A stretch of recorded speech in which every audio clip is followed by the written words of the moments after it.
বন্ধুরা নমস্কার, আমি সুপ্রিয়া আর আমার চ্যানেলে তোমাদের সবাইকে জানাই স্বাগত। আজ আমি তোমাদের সাথে শেয়ার করতে চলেছি সার্টিন মাছের ঝালের এক দুর্দান্ত রেসিপি। তো চলো আর দেরি না করে চলে যাই আজকের রেসিপিতে। রেসিপির জন্য আমাদের যে উপকরণগুলি লাগছে সেগুলি হলো, এখানে দুটো পেঁয়াজ কেটে কুচোনো রয়েছে, এছাড়াও লাগছে একটা টমেটো এখানে কুচিয়ে রাখা হয়েছে, এছাড়া লাগছে আমাদের কাঁচা লঙ্কা বাটা, আর লাগছে আদা বাটা, এছাড়াও লাগছে শুকনো লঙ্কার গুঁড়ো, আর লাগছে হলুদ গুঁড়ো, আর লাগছে কিছুটা পরিমাণ মতো নুন, এছাড়াও লাগছে ধনেপাতা কুচোনো। এবার চলো রান্নার মূল পর্বে চলে যাওয়া যাক। এখানে সার্টিন মাছগুলো ভালো করে জল দিয়ে ধুয়ে নেওয়া হয়েছে। এবার এই মাছগুলোর মধ্যে কিছুটা হলুদ গুঁড়ো এবং কিছুটা পরিমাণ মতো নুন দিয়ে ভালো করে মেখে নিতে হবে।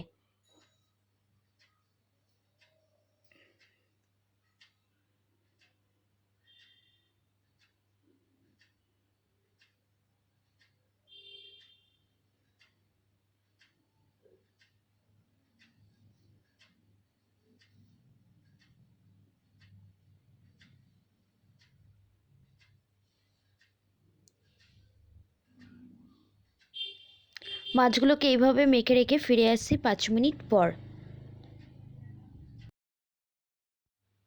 এখন আমি কড়াইটি গরম করতে বসিয়ে দিয়েছি। এবার কড়াইয়ের মধ্যে সর্ষের তেলটা ঢেলে দিয়েছি।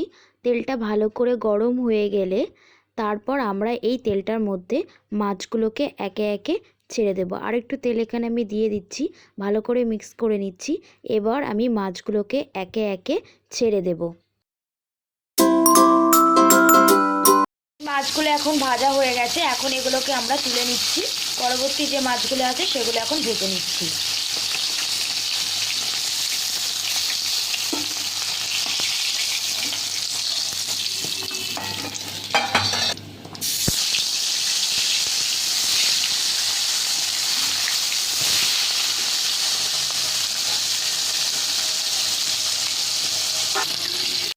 এখানে মাছগুলোকে আমি কড়া করে ভেজে নিচ্ছি, আপনারাও এখানে কড়া করে ভেজে নেবেন, তাহলে মাছের আস্তে গন্ধটা থাকবে না। মাছগুলো তুলে নেওয়ার পর ওই একই তেলে এখন আমি পেঁয়াজ কুচিগুলোকে ঢেলে দিচ্ছি।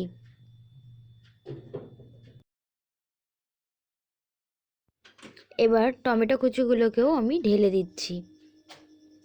এবার এগুলিকে একটু ভালো করে মিক্স করে দিচ্ছি।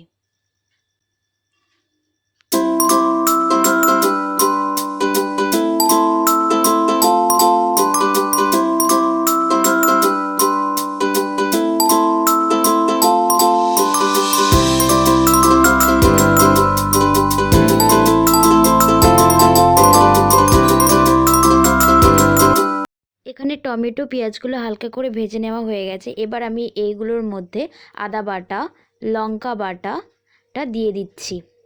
এবার এগুলোকে আমি একটু ভালো করে মিক্স করে নিচ্ছি নেড়ে চেড়ে।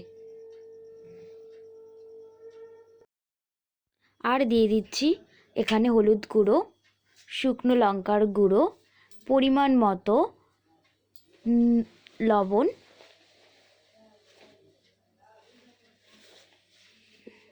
এবার ভালো করে আর একবার মিক্স করে দিচ্ছি।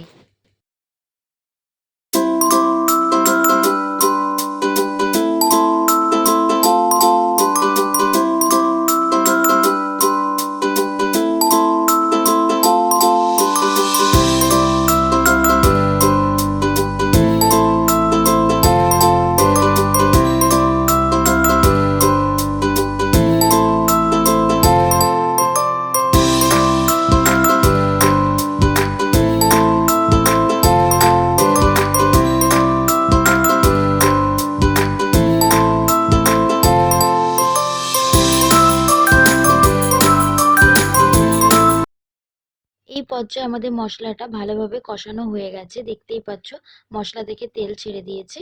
এবার আমরা পরিমাণ মতো মশলার মধ্যে জলটা অ্যাড করে নিচ্ছি।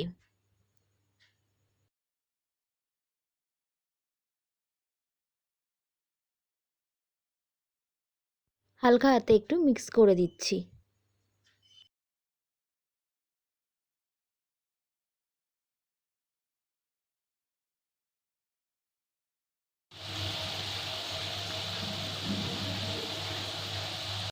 এখন দেখতেই পাচ্ছ আমাদের ঝোলটা ফুটে উঠেছে। এবার আমরা এই ঝোলটার মধ্যে মাছগুলো একে একে অ্যাড করে দিচ্ছি।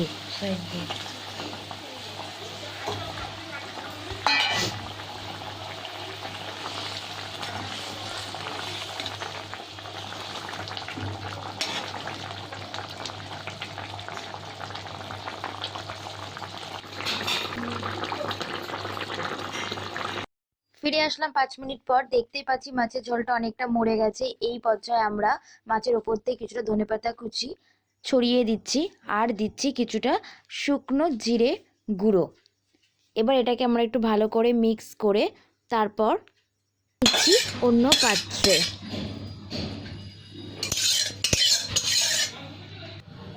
এই রেসিপিটি যদি আপনাদের ভালো লেগে থাকে তাহলে লাইক কমেন্ট করুন। এই ধরনের আরও রেসিপি পেতে আমাদের চ্যানেলটি সাবস্ক্রাইব করে আমাদের পাশে থাকুন। ধন্যবাদ।